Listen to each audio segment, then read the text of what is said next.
नमस्कार। आपका अखबार के YouTube चैनल पर आपका स्वागत है। मैं हूं प्रदीप सिंह। 2018 से देश का मतदाता भारतीय जनता पार्टी के हाईकमान को एक संदेश देने की कोशिश कर रहा है। पार्टी उस संदेश को सुनने से लगातार इनकार कर रही थी। पहले मतदाता हल्के हल्के थपकी दे रहा था, फिर थोड़ा सा ज़ोर से उसने जो है थपकी दी। उसके बाद इस बार कर्नाटक में उसने हथौड़ा मार दिया कि भारतीय जनता पार्टी से कहा कि अब तो जाग जाओ, अब तो चेत जाओ। समस्या क्या है? 2014 में जब नरेंद्र मोदी प्रधानमंत्री बने थे, उसके बाद जो विधानसभा चुनाव हुए उनमें उन्होंने कहा कि मैं देखूंगा राज्य सरकार को, मेरे ऊपर भरोसा कीजिए। लोगों ने भरोसा किया। 2014 में सिर्फ दो राज्यों का उदाहरण देता हूं, महाराष्ट्र और हरियाणा। महाराष्ट्र में बीजेपी चौथे नंबर की पार्टी थी और हरियाणा में तीसरे नंबर की, क्योंकि 3 ही पार्टियां थीं।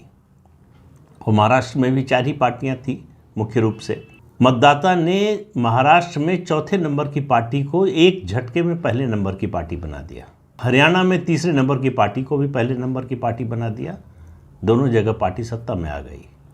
लेकिन धीरे धीरे मतदाता को ये समझ में आया कि प्रधानमंत्री के लिए राज्य सरकार को मैनेज करना या उसको निर्देशित करने की एक सीमा है। एक सीमा के बाद वो चाहें भी तो कर नहीं सकते। ये निर्भर करेगा कि राज्य में नेतृत्व किसके पास है। वो अगर सक्षम है तो प्रधानमंत्री का जो दखल है, हस्तक्षेप है, वो स्थिति को और ज़्यादा बेहतर बना सकता है। लेकिन प्रधानमंत्री अपने कंधे पर किसी राज्य सरकार को लेकर नहीं चल सकते। ये संभव नहीं है। प्रधानमंत्री की चाहे जैसी सदिच्छा हो, चाहे जितना उनका अच्छा इरादा हो, नेक इरादा हो, लेकिन ये संभव नहीं है। तो राज्य में जीत के लिए, सरकार चलाने के लिए क्या क्या ज़रूरी है? पहली तो शर्त होती है विचारधारा के प्रति जो है कमिटमेंट आपका। दूसरा, संगठन से तालमेल। तीसरा, राज्य का नेतृत्व जनाधार वाला हो। चौथा, राज्य का नेतृत्व अपेक्षाकृत ईमानदार हो। पांचवा, सुशासन। लोगों को नाराज न करे, ऐसे काम न करे कि लोगों में नाराजगी हो और वो नाराजगी दिन पर दिन बढ़ती जाए। जहां जहां ऐसा हुआ वहां बीजेपी को या किसी भी पार्टी को, कांग्रेस के साथ भी यही होता रहा। कांग्रेस ने जब राज्यों में ऐसे लोगों को ऊपर से बिठाना शुरू किया जिनका कोई जनाधार नहीं था, जिनमें प्रशासन की क्षमता नहीं थी, ईमानदारी नहीं थी, कोई कमिटमेंट नहीं था, तो कांग्रेस को नुकसान होता गया। बीजेपी में उसकी अभी महज शुरुआत भर हुई। ये बड़ा रोग नहीं बना है, लेकिन अगर इसको रोका नहीं गया यहीं तो ये बड़ा रोग बन सकता है। अब आप देखिए कि 2018 में मतदाता ने कहा कि भाई मध्य प्रदेश और छत्तीसगढ़ में हम थक गए, एक ही चेहरा देखते देखते। एक संदेश दिया। दूसरा, राजस्थान में मतदाता ने कहा कि ऐसी मुख्यमंत्री हमको नहीं चाहिए, ऐसा नेता नहीं चाहिए जो हमसे ही लड़ाई करे, हमारे खिलाफ हो, हमारी बात सुनने को तैयार ना हो और हमारी जो मांगे हैं या हमारी जो ज़रूरत है उसके बारे में सुनने को तैयार ना हो। इसी तरह से झारखंड में हुआ। झारखंड में रघुबर दास की अलोकप्रियता पार्टी हाईकमान ने क्यों और कैसे इतनी नज़रअंदाज की, ये समझ के बाहर है। कोई भी बच्चा भी बता सकता था कि रघुबर दास के मुख्यमंत्री रहते 2019 का चुनाव भाजपा नहीं जीत सकती। उस राज्य में भाजपा के प्रति नाराज़गी नहीं थी, रघुबर दास से नाराज़गी थी, जिसका खामियाजा पूरी पार्टी को भुगतना पड़ा। यही राजस्थान में हुआ, यही छत्तीसगढ़ में हुआ। मध्य प्रदेश में शिवराज सिंह चौहान से नाराज़गी उतनी नहीं थी जितना उनके लंबे समय से सत्ता में होने के कारण एक ऊब जो आ जाती है उसकी वजह से हुई। उसके बाद 2020-21 में सरकार बनने के बाद शिवराज सिंह चौहान ने अपने को एक तरह से रेनोवेट किया। उन्होंने अपने आप को बदलने की कोशिश की और उसमें सफल होते हुए दिखाई दे रहे हैं। कर्नाटक का उदाहरण देखिए। कर्नाटक में येदियुरप्पा को लेकर भारतीय जनता पार्टी का जो रवैया रहा, ढुलमुल रवैया। येदियुरप्पा को क्यों मुख्यमंत्री 2019 में बनाया गया और क्यों 2021 में हटाया गया, इसके बारे में कोई स्पष्टीकरण पार्टी की ओर से नहीं आया। कोई सफाई, कोई बात नहीं कही गई कि परिस्थिति क्या थी, वजह क्या थी। मुंबई जिन्हें बनाया गया वो न तो अच्छे प्रशासक हैं और न ही जननेता है, तो जनाधार भी नहीं है, प्रशासन भी नहीं है, उसकी क्षमता भी नहीं है। तो इसलिए जो होना था वही हुआ। जिस तरह की सरकार चली, निष्प्रभावी सरकार, लोगों की नाराज़गी बढ़ती गई सरकार के कारण। सरकार ने ऐसे फैसले किए, और फैसले से ज़्यादा महत्वपूर्ण होता है राजनीति में, ऐसे समय पर किए जिनका फ़ायदा मिलने की बजाय नुकसान हुआ। अब ये मैंने उदाहरण दिए। देखिए, नेतृत्व का क्या, प्रदेश के नेतृत्व की बात कर रहा हूँ, क्या असर पड़ता है, इसका सबसे बड़ा उदाहरण गुजरात है। गुजरात में आनंदीबेन पटेल के कारण जो नुकसान हुआ पार्टी को, उसकी भरपाई के लिए प्रधानमंत्री को उतरना पड़ा। उन्होंने जितनी ताकत लगाई, और उनका प्रदेश होने के कारण उन्हीं के बस का था कि वो गुजरात का चुनाव 2017 में निकाल पाए, लेकिन बाकी राज्यों में ऐसा नहीं हुआ। लेकिन जहां स्थानीय नेतृत्व अच्छा था, वहां आप देखिए, चाहे उत्तर प्रदेश की बात कीजिए, असम की, अरुणाचल की, मणिपुर की, गुजरात की, महाराष्ट्र की, जहां जहां स्थानीय नेतृत्व पर लोगों का भरोसा था, या कहें कि नाराज़गी नहीं थी। उत्तर प्रदेश और असम जैसे राज्य थे जहां लोगों का भरोसा राज्य के नेतृत्व पे बहुत ज़्यादा था, वहां मतदाता पार्टी के साथ खड़ा हुआ। लेकिन वो बार बार संदेश दे रहा है कि आपके अक्षम लोगों को हम नहीं जिताएंगे, उसकी जिम्मेदारी नहीं ले सकते। वो प्रधानमंत्री से बार बार क्षमा मांग रहा है कि कृपया ऐसे लोगों को गद्दी न सौंपें, ऐसे लोगों को जिम्मेदारी न सौंपें जो चला नहीं सकते हो, जो हमारी ज़िंदगी को बेहतर बना नहीं सकते हो।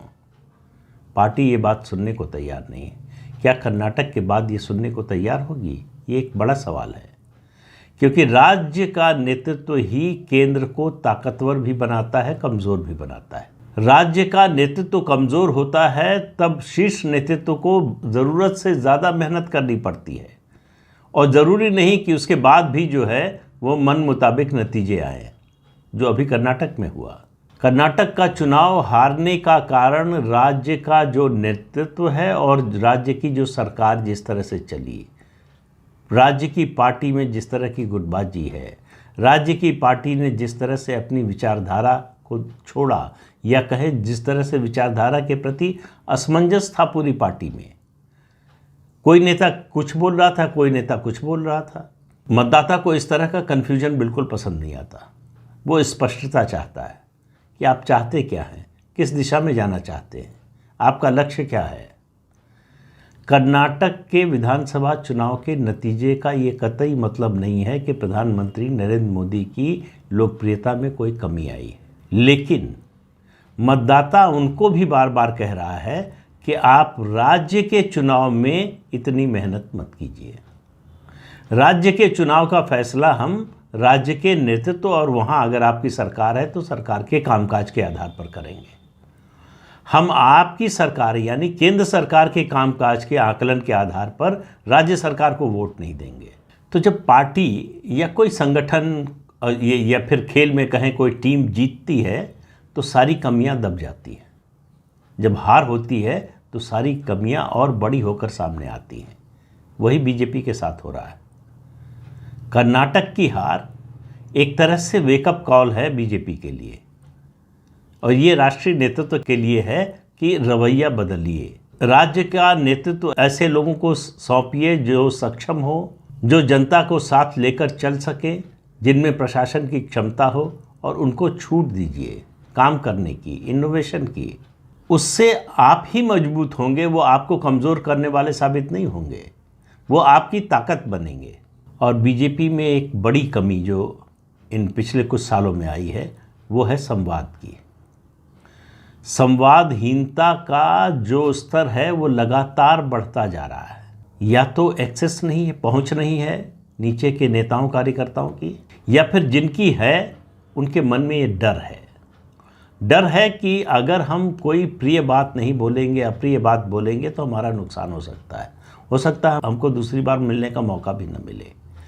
तो इसलिए जो बोलना है ऐसी बात बोलो जो सामने वाला सुनना चाहता है, जो सामने वाले को अच्छी लगे, प्रिय लगे, ऐसी बात बोलो।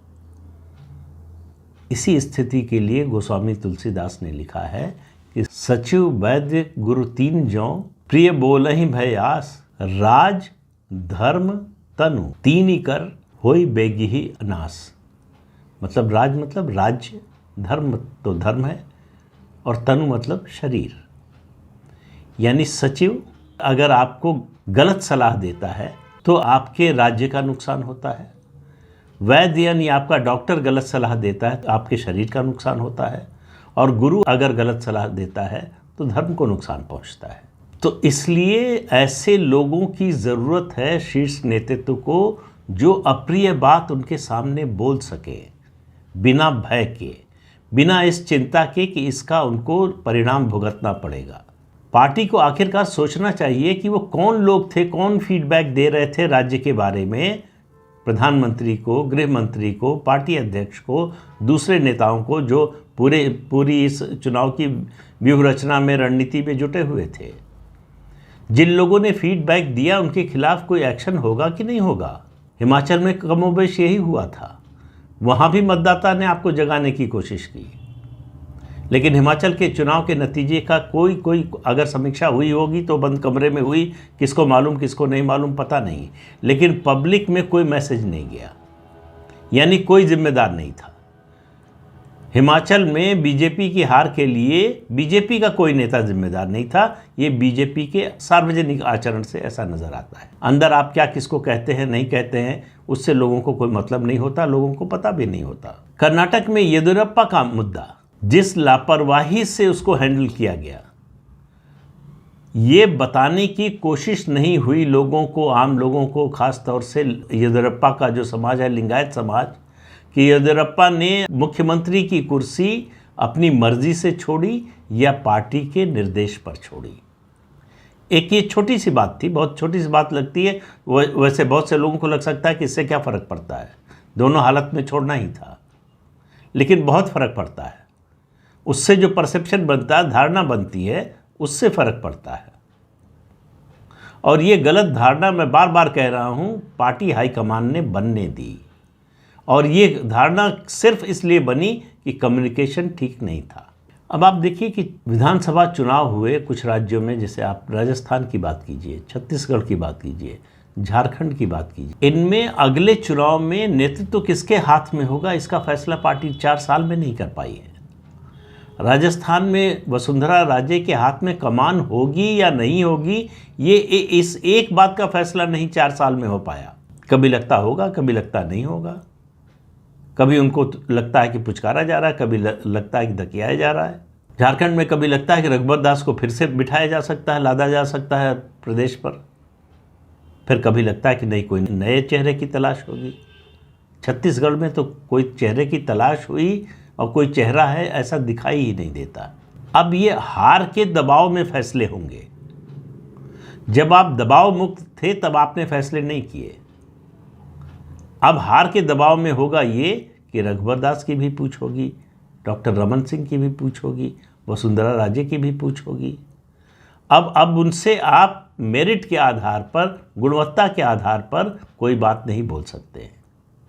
आपके मन में डर समा गया है। येदियुरप्पा के साथ जो हुआ वैसा अगर कम से कम इन 3 राज्यों की बात करें होगा तो पता नहीं परिणाम क्या हो, नुकसान होगा कि नहीं होगा, होगा तो कितना होगा। इस सब का आकलन करने के लिए आपके पास 4 साल का समय था, वो समय आपने गंवा दिया एक तरह से।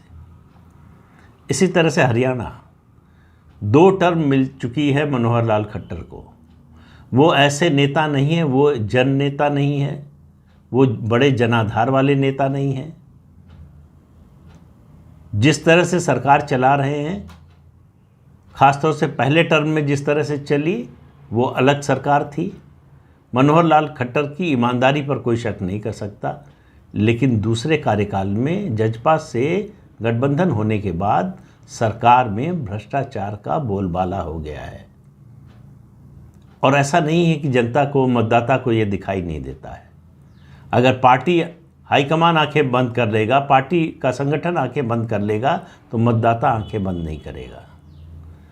मनोहर लाल खट्टर के नेतृत्व में हरियाणा में बीजेपी के विधानसभा चुनाव में जीतने की संभावना न्यूनतम है, लेकिन कोई फैसला हो ही नहीं रहा।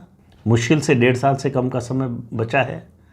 अगर बदलाव होना है तो उसका समय धीरे धीरे निकलता जा रहा है। मेरा कहना है कि कर्नाटक की हार एक तरह से भारतीय जनता पार्टी के लिए अच्छा सबक है। चुनाव से, खासतौर से लोकसभा चुनाव से पहले पार्टी को जगाने का काम किया है कर्नाटक के मतदाताओं ने। और आप मानकर चलिए कि लोकसभा चुनाव में कर्नाटक का जो विधानसभा चुनाव का नतीजा है वैसा तो बिल्कुल ही नहीं होगा। कर्नाटक में जिन लोगों ने विधानसभा चुनाव में कांग्रेस पार्टी को वोट दिया है उनमें बड़ी संख्या ऐसे लोगों की है जो लोकसभा चुनाव में बीजेपी को वोट देंगे।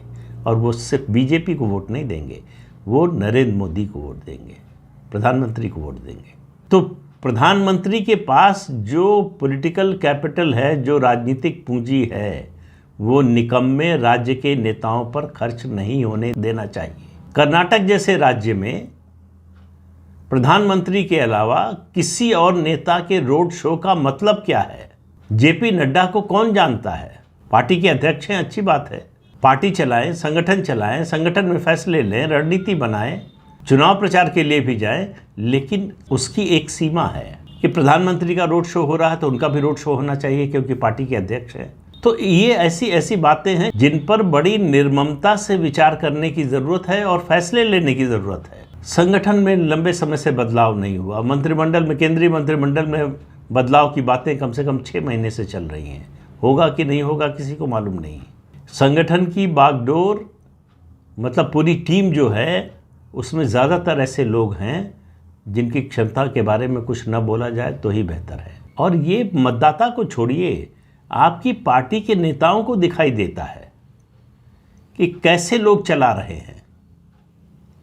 और ये जो राज्य के चुनाव में पेड हॉलीडे पर नेताओं को भेजने की परंपरा है, अगर ये परंपरा जारी रही तो और नुकसान होने वाला है।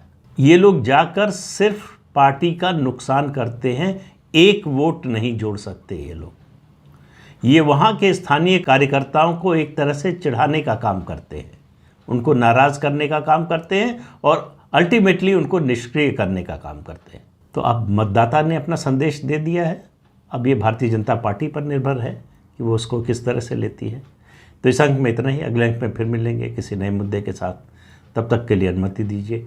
आपसे अनुरोध है कि चैनल देखिए, शेयर कीजिए, लाइक कीजिए और सब्सक्राइब ज़रूर कीजिए। नमस्कार।